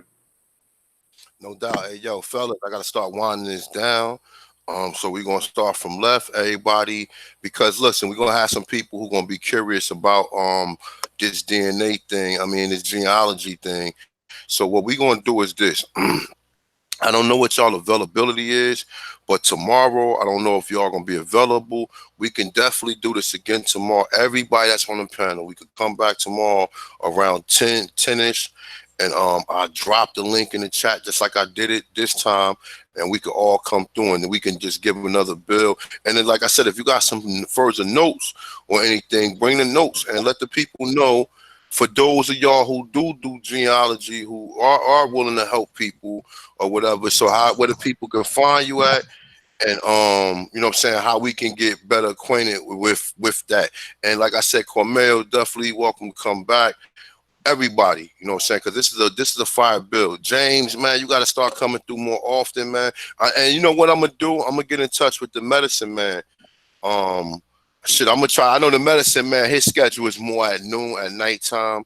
So we definitely got to get a bill with the medicine man. I mean, have you ever been on one of the panels with the medicine man, Cormel? I don't remember. I think once, but it was short. I think he's in the chat right now, though. So. You think he's in the chat right now? Really? Let me see something. Let me see if he's in the chat. Yeah, he in the chat, man. He been in. He was earlier. I don't know if he's still in there. Bring him in. I'm still ready to go for another 3-4 hours. Let's do this. You know what he is? You know what, Elder? I gotta go. I gotta run, man. I gotta run, man. But yo, I swear, yo, real talk. We can do this tomorrow. Medicine man, I see you in the chat room. Yo, please, tomorrow around 10 o'clock, man. All the brothers that's on the panel right now, only thing you got to do, I get the messages on the Google Hangout. So if you just hit me, because I don't know how to send the messages sometimes. I know I always see James Doodle Brown in there or whatever, and he know how to get in contact with everybody. I get in contact with the medicine man and Chief Holiday and everybody. Y'all get in contact with everybody that's on the panel right now, send man. Send him the link and you're on break right now. You said you're on break right now. Yo, I gotta run, man. Real talk, man. I can't even do it right now. I want to do it back. I gotta run. I gotta go to the post office. I got a few things to do before I pick my daughter up or whatever. Damn.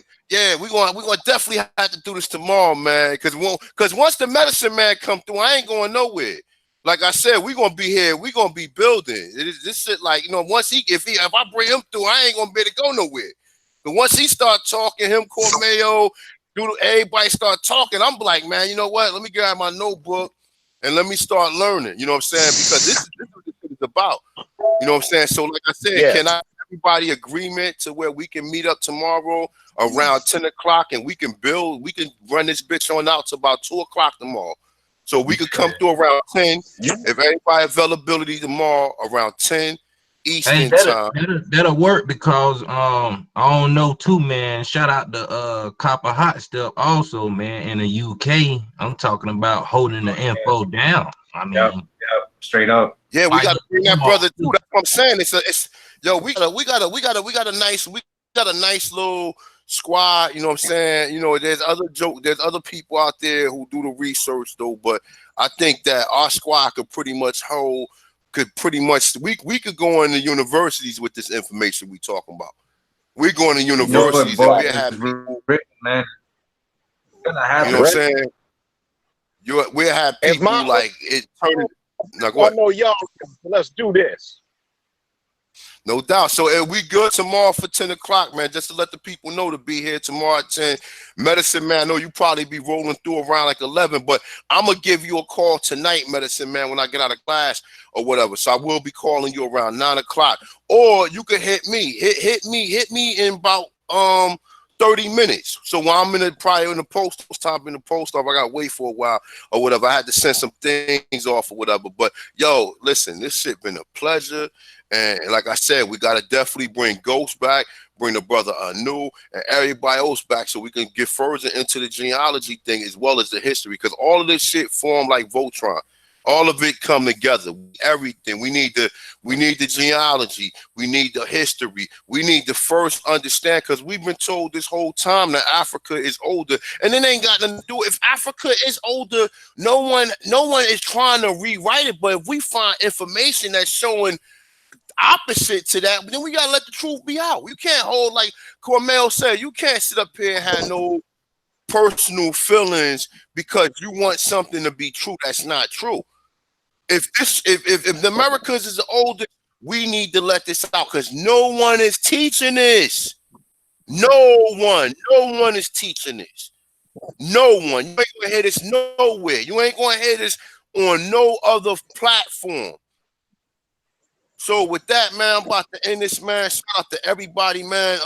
Like I said, we're gonna be back tomorrow. We're gonna be back tomorrow. So before tomorrow, I'm gonna make sure all the brothers give out their emails where you could contact. Promise you, if y'all all agreeing to come back tomorrow at 10 o'clock tomorrow, because I know I'll be seeing y'all in the chat room early, so I already know y'all gonna be available.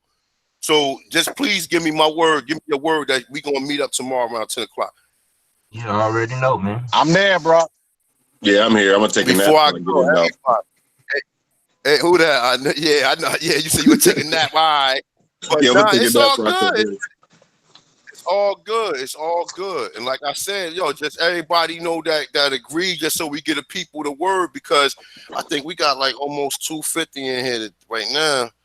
Yeah, we got about 207, man. But like I said, man, shout out to everybody. Thank everybody. And like I said, I definitely apologize for making that statement, saying that if you can't go back anything past 1700s, then you are an agent, or you might have been a trader, or you might have been a raider. I apologize to the platform. I apologize to the people for being incorrect on my statement, or just making a broad statement like that. You know what I'm saying? And like I said, I'm not. Listen, I'm learning just like everybody else, y'all. So don't never think that, a person can't stand to be corrected, though. But with that being said, I'm ending this right now, yo. Peace to the platform. Peace to everybody. I see Chief Holiday came in the building. Chief Holiday, you'll be in tomorrow. Don't worry about it. But I got to run, yo. Peace, y'all. All right, peace, bro. Peace.